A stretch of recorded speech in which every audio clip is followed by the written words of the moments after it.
Welcome back to the outdoor kitchen here at the Barbecue Lab. Today we're going to do the Philly cheesesteak sandwich. We make them at home and I want to show you how you can do the same. We're here in the suburbs. You can hear the mowing crews going along here in the neighborhood, but we're going to go ahead and shoot anyway. Hopefully the audio is good for you guys. If it's not, leave us a comment down below and tell us what we should buy to be able to make it better. Oh look, it's the police sirens. It's almost like we live in the city, in the suburbs. Okay, so we will do our best. Gosh dang it, this is why we don't shoot outside. On with the recipe. Yeah. On with the recipe. All right, first things first, I want to get the griddle fired up. We're going to use the Griddle, the 30-inch griddle that we built here into the outdoor kitchen. I want to get that fired up because the whole thing is I want this to be a juicy cheesesteak with a little bit of sear on it, but I want it to be juicy first and foremost. So we're going to go ahead and turn on the griddle and get that thing started. First thing, we want to go ahead and get our onion diced. And you can use whatever kind of onion you want. This is what we have here on hand. I think this is a sweet onion. What we're going to go ahead and do is put this in a dice. The dice is what you see throughout all of Philadelphia cheesesteaks. So we're going to go ahead and dice this onion and get it ready for the griddle. For me, I'm going to go ahead and start by taking off the root. Then I'm going to go ahead and take off the crown, and I'm going to go ahead and cut it in half. Go ahead and take those off. We'll throw these in the garbage.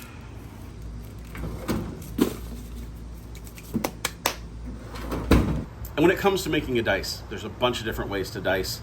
I'm just going to do it the way that I like to do it because I know there's a bunch of ways you'll find on the different TV networks and YouTube channels. I'm just going to do it the way I like. And so what I like to do is I'll go ahead and take my knife and I'm going to go ahead and make three different slices in essence this way.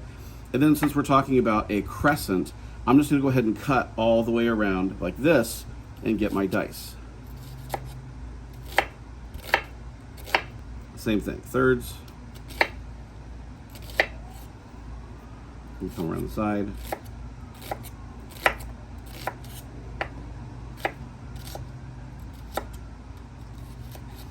And that's it. So we're gonna go ahead and take that and set that aside. Next up, we have our ribeye steak. Now, ribeye steak is what I prefer to use for this recipe. I went ahead and got about a 1.2 pound ribeye steak, picked it up at our local membership club, and I took this package right from the club, put it in the freezer for about an hour and 15 minutes. And so it is a little bit rigid. It's not completely frozen. It's not completely like it's been in the fridge for two or 3 days. It's got a little bit of rigidity to it, so I'm hoping we can slice it pretty thin. So let's go ahead and dive into this. And for me, this is a gorgeous ribeye steak. I'm really happy with this cut, really happy with this steak. I got to pick it out myself at the meat counter. The whole thing with this though is usually when they take a Philly cheesesteak, they're going to cut this steak this direction across the whole entire surface of the steak. We don't have a meat slicer here at home, and we know many of you don't have a meat slicer at home. So we're gonna do this the way that we do it, which is we're gonna take our knife and we're going to go thin slices all the way across here.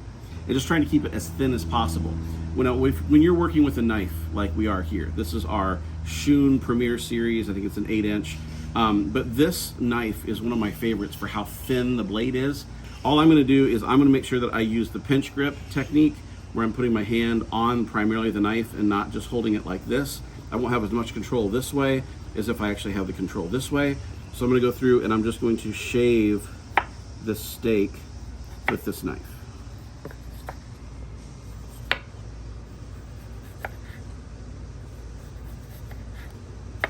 And so that is pretty much what we're looking for.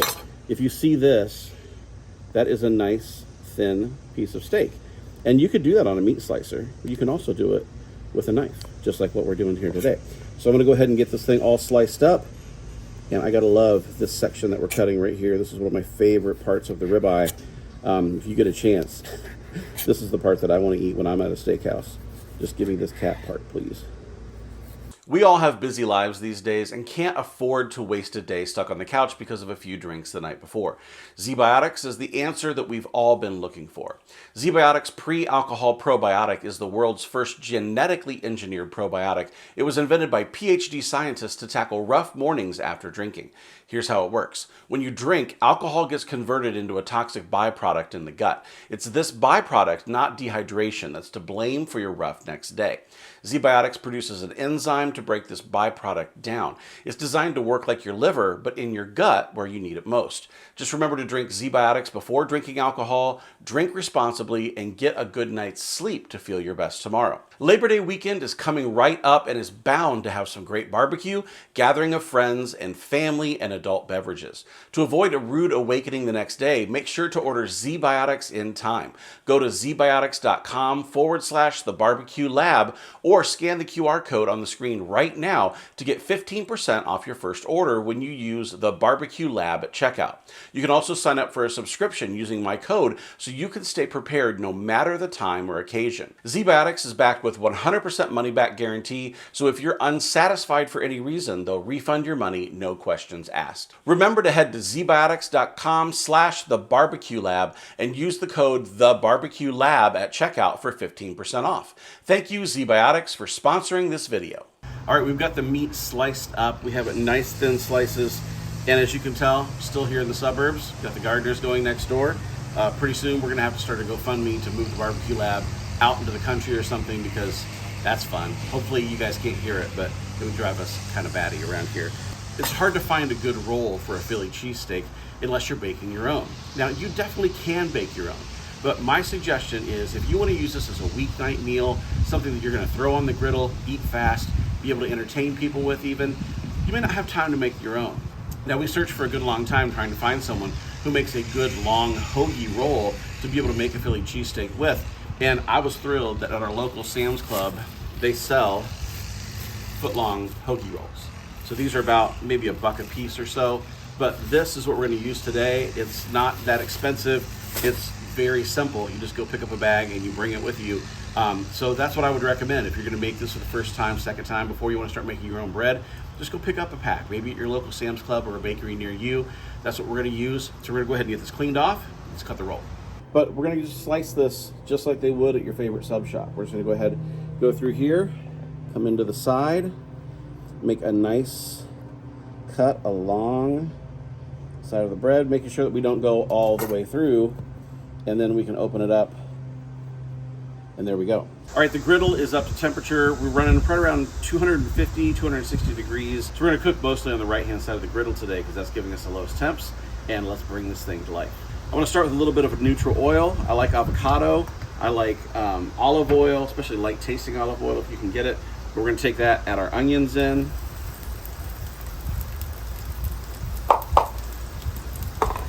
And all I'm looking to do on this is just to get these onions nice and translucent, nice and soft. I don't want to get a hard saute on these. I don't want these to turn black. So all we're trying to do is get them nice and soft. So let's go ahead and mix those in with the oil a little bit.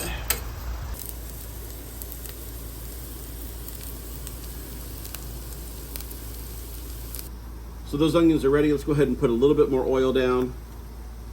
And then we'll add our steak over here on the low side of the grill. Yeah, we get a little bit of a sear sound because it's raw meat hitting the griddle, but I'm gonna tell you, this low heat is what I like when I'm making my Philly cheesesteak sandwiches, as to not super sear this meat and dry it out. Now, a lot of you might be thinking, isn't it time to add salt? Isn't it time to add any kind of seasonings?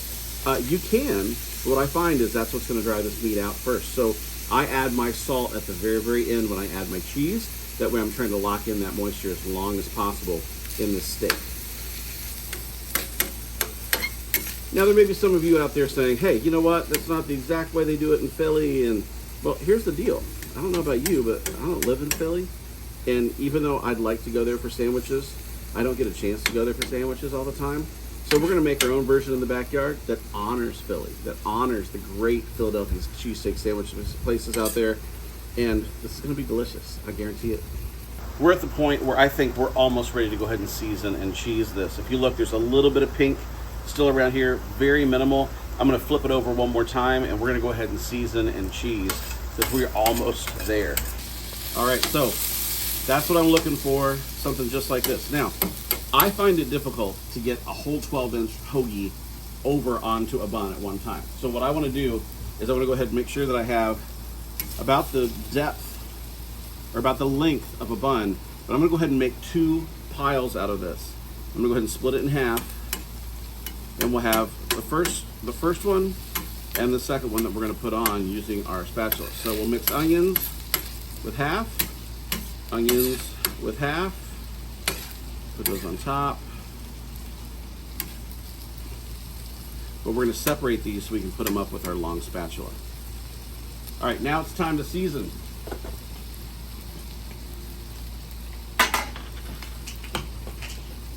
I like to season with salt and pepper, so we're gonna put a little salt on here. A little bit of pepper.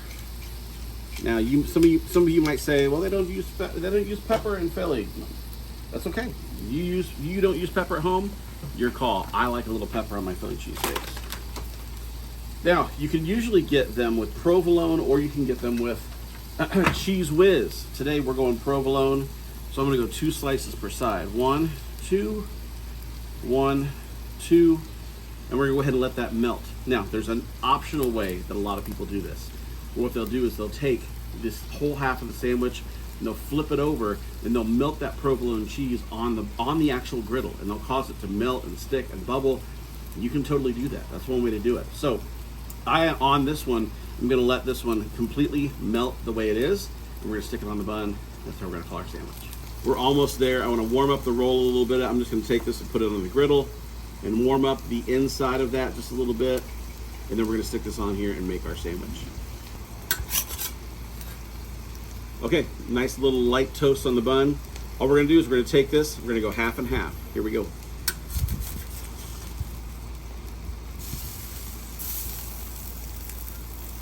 There's the first half,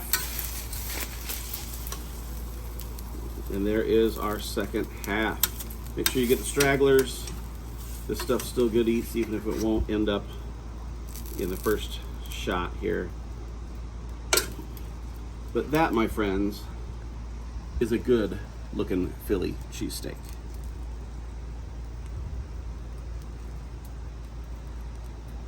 So there we go. This is the cheesesteak sandwich for me. Now, I fully recognize this is not a Philadelphia cheesesteak because I'm not in Philadelphia. But what I want to call this is the cheesesteak for the rest of us. The rest of us who don't live in Philly, we deserve cheesesteak too, guys. We should be able to have cheesesteak, and so this is the cheesesteak for the rest of us. So let's grab a bite, see how we did.